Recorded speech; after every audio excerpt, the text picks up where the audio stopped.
Le thème d'aujourd'hui portera sur la royauté sociale de notre Seigneur, qui est un thème important pour à la fois quand on est royaliste et quand on est catholique aussi, parce que c'est vraiment quelque chose de primordial pour le bien de la société en général. Alors, du coup, donc je vais faire d'abord un constat de la société, de l'état actuel de la société et de pourquoi on en est arrivé là. Bon, je vais pas citer toutes les causes, mais une cause principale va être évoquée. Ensuite, je vais passer au vif du sujet et enfin, je vais faire une petite chronologie parce que on va voir comment ce règne social du Christ a été appliqué dans notre histoire. Donc, notre société va mal, ça on le sait, parce que, notamment parce qu'elle est déchristianisée. Et que ça, en fait, c'est vraiment le point crucial, en fait. Parce que on a vu qu'il y avait le laïcisme qui se mettait en place, en fait, de par les différents processus de révolution depuis la Renaissance. Et qu'en fait, ce laïcisme a nié la souveraineté du Christ sur les nations. Il a refusé ses droits à l'Église d'enseigner, de participer pleinement à la vie de la cité. Et du coup, il a livré au plaisir des gouvernants de faire ce qu'ils en voulaient, notamment par les lois de séparation de l'Église et de l'État, ce qui a produit une grosse déchristianisation de la société. En fait, c'est passé dans les mentalités. Et ce qui a fait qu'en fait, le fait de s'organiser sans Dieu, ça fait que l'autorité, en fait, n'est plus reconnue. Mais ça, c'est le pape Pie XI qui en parle dans son encyclique Ubi Arcano en 1922. Il explique que l'autorité ne tenant plus son origine de Dieu mais des hommes, il arrive que les bases mêmes de l'autorité sont renversées, dès lors qu'on supprime la raison fondamentale, qui est en fait l'origine divine, du droit de commander des uns et du devoir d'obéir pour les autres. Inéluctablement, il s'ensuit un ébranlement de la société tout entière, désormais privée de soutien et d'appui solide. Ce soutien et ces appuis étaient donnés par la conviction religieuse, parce qu'en fait, c'est vrai que quand on se dit que celui qui nous gouverne est quand même tient son autorité de Dieu, on a quand même beaucoup plus de respect et on va être beaucoup plus porté à lui obéir que quelqu'un qui va arriver comme ça, élu par des gens, élu par des riches, etc. On va être beaucoup moins porté à le respecter et à lui obéir. Et en plus, s'il impose des choses mauvaises comme on vit en ce moment.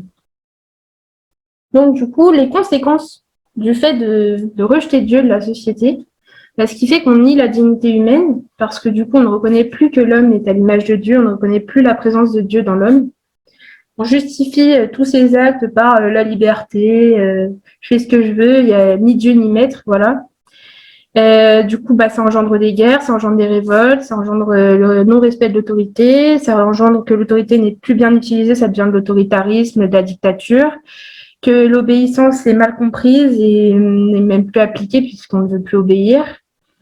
Et du coup, ça conduit à l'égoïsme, même au sein des familles, les liens familiaux sont distendus, sont mal compris, etc. Du coup, ceux qui font le Pélé de Chartres connaissent Don Gérard Calvet, du moins je l'espère. Don Gérard proclame dans un sermon au Pélé de Chartres de 1983 que le monde s'organise sans Dieu, sans référence à son créateur, et que ça, c'est un immense blasphème. Et qu'en fait, de toute façon, ça provoque des conséquences qu'on sait, qui sont terribles. Et en fait, il s'agit d'abord d'une volonté des mauvais gouvernants, qui sont devenus des suppôts de Satan, et qui ont réussi à convaincre une certaine partie de la population de leurs idéologies mauvaises. Mais heureusement, par la grâce de Dieu, il y a une partie qui reste fidèle. Bon, notamment, surtout les gens catholiques, mais aussi des gens de bonne volonté, qui aspire à plus de justice, plus d'équité dans la société, plus tout simplement de bonnes choses en fait. Et du coup, ça est donné quand on place le Christ en premier en fait, dans la société. Du coup, quand on place le Christ en fait au centre de la société, ça résout beaucoup de problèmes. Donc, je passe à la seconde partie, qui est donc qu'est-ce que la royauté sociale du Christ.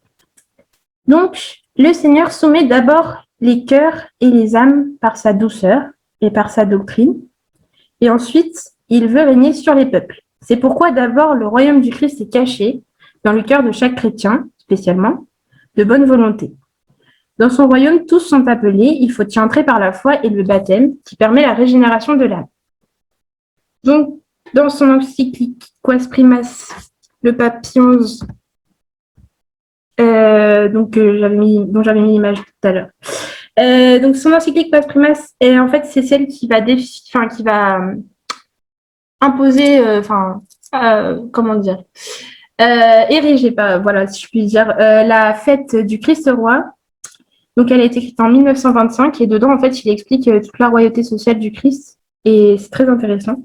Donc, il explique que le royaume du Christ s'oppose au royaume de Satan et à la puissance des ténèbres. Il demande à ses adeptes non seulement de détacher leur cœur des richesses et des biens terrestres, de pratiquer la douceur, d'avoir faim et soif de la justice, mais encore de renoncer à eux-mêmes et de porter leur croix. Donc, c'est toute l'exigence d'une vie chrétienne et qui peut s'appliquer également aussi à la société et aux dirigeants. Et ensuite, plus la société reconnaît le Christ, plus elle cherche à se soumettre à sa loi, à se conformer à sa loi. Et donc, plus le règne social du Christ grandit, et cela aboutit à la chrétienté. Donc, du coup, en fait, la chrétienté et le règne social du Christ, c'est exactement la même chose. Sauf que la chrétienté, en fait, c'est plus la société chrétienne en elle-même, mais en fait, la royauté sociale du Christ, du moment qu'elle est appliquée dans une société, la société devient chrétienne, en fait. Donc, ça se recoupe totalement. Donc, la chrétienté, en fait, qui est donc le royaume social du Christ dans la société, est le remède à l'apostasie et l'idée force de toute civilisation digne de ce nom. Donc, Don Gérard le dit dans son sermon, la chrétienté, c'est la lumière de l'évangile projetée sur nos patries, sur nos familles, sur nos mœurs et sur nos métiers. C'est le goût du travail bien fait, l'énergie intelligente et inventive, la prière traduite en action. C'est la cathédrale, c'est la chevalerie, etc. Ensuite, Monseigneur de Lassus qui parle de cette royauté sociale du Christ dans son livre sur la mission de la bienheureuse Jeanne d'Arc, parce qu'elle n'était pas encore sainte à l'époque. Et du coup, il explique que en fait, le règne social du Christ, c'est la concordance de la loi divine et de la loi humaine pour régler les mœurs, réprimer le mal, favoriser le bien, faire régner le bon ordre et la paix. C'est l'esprit de l'évangile gouvernant les peuples, informant leurs institutions, leurs lois et leurs mœurs. C'est la civilisation chrétienne substituée à la civilisation païenne. Et donc, du coup, on voit que le règne du Christ est à la fois spirituel et temporel. Et ça, du coup, ça claque le bec à tous ceux qui disent que la société peut vivre sans Dieu, etc. Donc ça, c'est pas vrai. Et du coup, si les peuples reconnaissent cette royauté du Christ comme créateur, comme rédempteur et comme médiateur entre Dieu et les hommes, donc comme souverain prêtre, et bien du coup, la société accepte sa royauté et donc elle vit beaucoup mieux. Puisque en fait, tout simplement logiquement, parce qu'on voit que quand on s'en détache, ça va pas bien du tout. Donc, pour que ce règne social soit institué, il faut deux principes fondamentaux. Premièrement, la reconnaissance de l'autorité du pape en tant que modérateur spirituel de l'autorité du gouvernant et l'acceptation de l'évangile comme règle de base des mœurs civiles individuelles.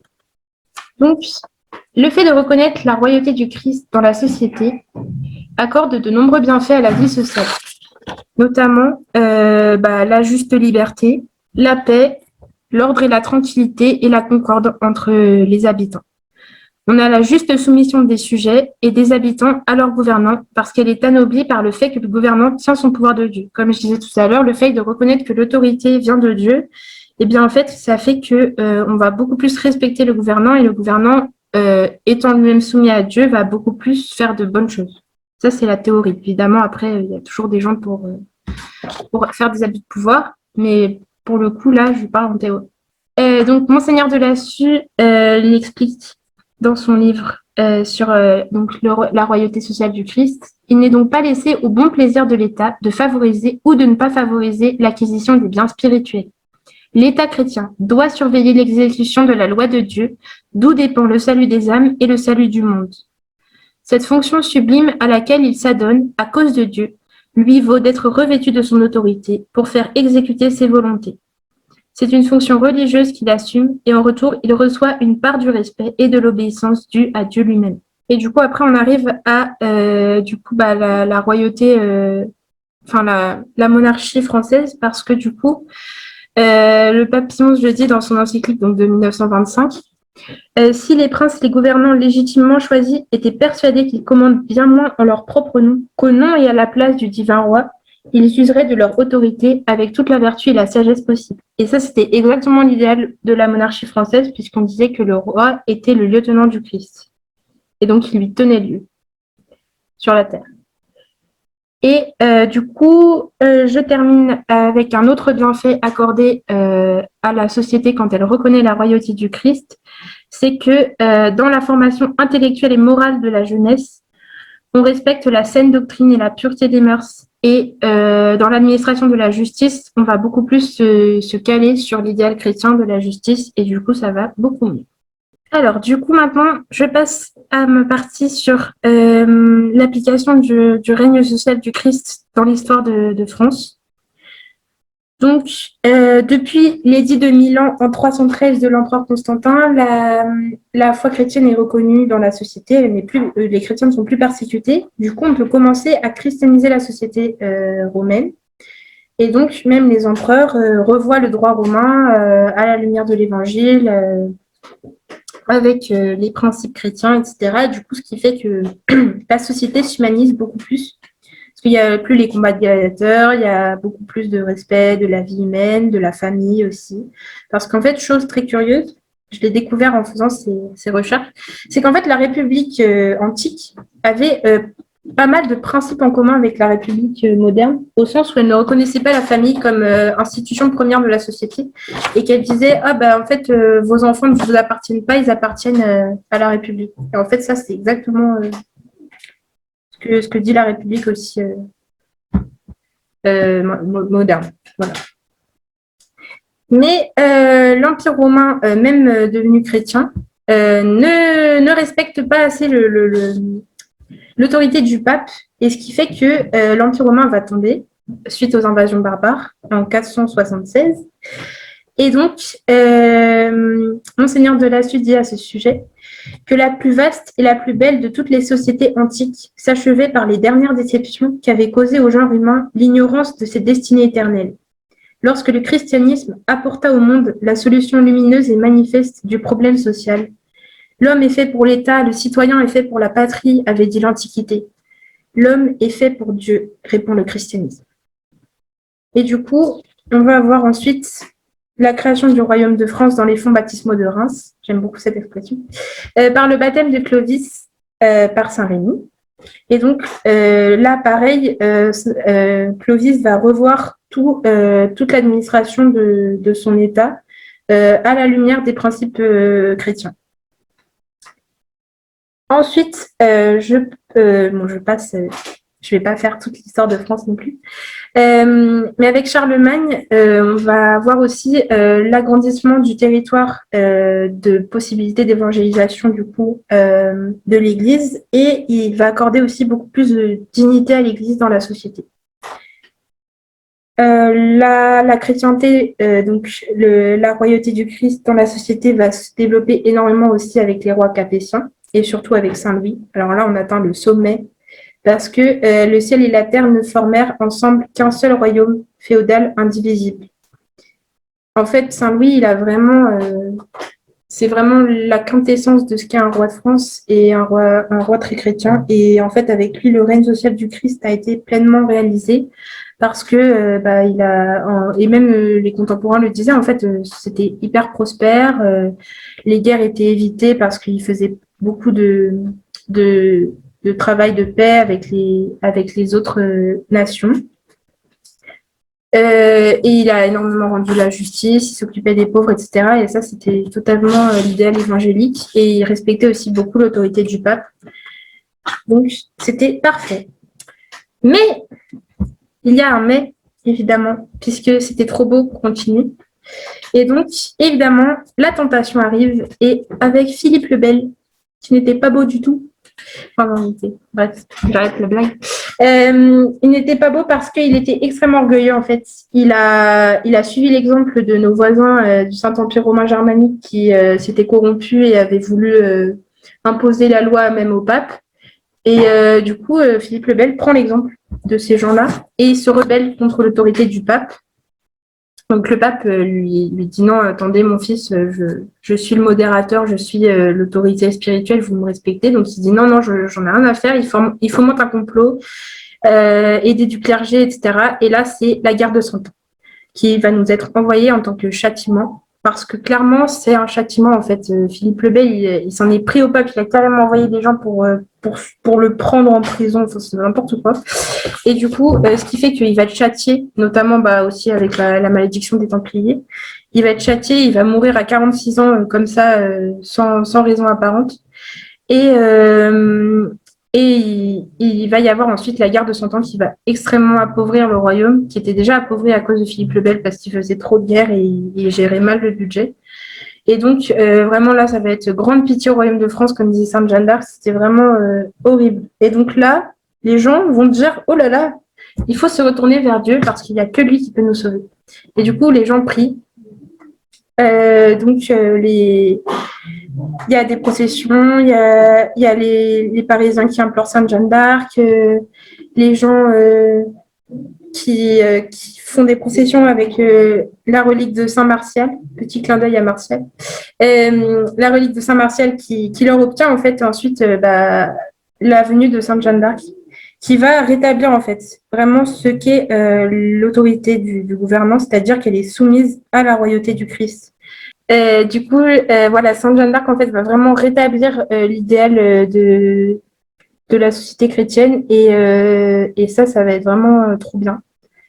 Mais du coup, ça va pas trop continuer puisque avec la Renaissance, l'humanisme arrive et du coup toujours l'orgueil qui revient de l'homme qui veut se construire sans Dieu et la réforme protestante. Mais ça impacte surtout les gens, mais pas forcément les gouvernants en fait. Enfin, les rois vont pas forcément, vont pas trop donner d'importance à toutes ces révoltes en fait. Enfin, ils vont quand même tenir le cap autant que possible. Du coup, avec le vœu de Louis XIII, la France quand même continue à porter son titre de fille aînée de l'Église, etc. Et donc après, on arrive à la Révolution française qui là va complètement nier la souveraineté du Christ et essayer de l'éradiquer de la société évidemment. Et donc, ce qui fait qu'aujourd'hui, on n'a pas le règne social du Christ n'est pas appliqué et n'est pas reconnu officiellement. Et donc, mais c'est pas grave parce que, enfin c'est pas grave, si c'est grave, mais il y a toujours des gens qui sont suscités par le Seigneur pour rappeler cette vérité, pour l'accomplir autant qu'ils le peuvent. Et toutes les âmes fidèles, évidemment, toutes les personnes qui travaillent pour que la société soit meilleure, pour qu'il y ait plus de chrétienté dans cette société. Et donc ça, c'est toujours la main de Dieu qui conduit la France, même si elle n'en veut pas officiellement. Mais voilà, et du coup, je conclus parce que du coup, même si le règne social du Christ n'est pas rétabli maintenant, nous, on peut contribuer par nos prières, notamment par la neuvaine qu'on fait en ce moment. Aussi par nos propres efforts personnels pour pratiquer les vertus, essayer d'être un bon chrétien, d'être charitable, etc. Au quotidien. Et aussi, on peut demander son aide à Sainte Jeanne d'Arc pour qu'elle nous aide à faire ce qu'on peut à notre échelle. Et c'est pour ça que c'était bien de la mettre en sainte patronne du CREF, parce que c'est vraiment l'exemple de la restauration de la royauté en France. Voilà. Et du coup, je voudrais terminer par cette phrase qui est d'une sainte, je ne sais plus si c'est Sainte Catherine de Sienne, mais elle disait une âme qui s'élève élève le monde, une âme qui s'abaisse abaisse le monde. Donc, soyons des âmes qui élèvent le monde. Voilà.